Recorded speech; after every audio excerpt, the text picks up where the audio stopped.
YouTube, Instagram, Facebook কোনোদিনও viral হবো কি জানি না, কিন্তু আশেপাশের লোকরা কাছে ভাইরাল হয়েছি, ঠিক আছে? আশেপাশের লোক, বাড়ির লোক ভাইরাল হয়েছি, হ্যাঁ হয়েছি, কিন্তু তাদের বলো ভাই নিজের জায়গায় তেল দাও, অন্যের জায়গায় তেল দিতে হবে না, তারও স্বামী আছে, ঠিক আছে?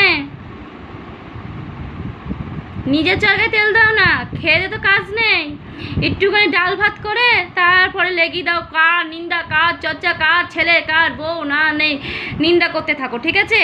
তারপর বলবো এই ভিডিও করছে খারাপ হচ্ছে, এই ভিডিও হচ্ছে খারাপ হচ্ছে, ইস রে বাড়ির বউ এইভাবে নিত্যনীলা করে, এই বয়সে ভিডিও করে। হ্যাঁ, তাদের বলবো তাদের মেয়েরা যে ভিডিও করে তার লজ্জা করে না আপনাদের?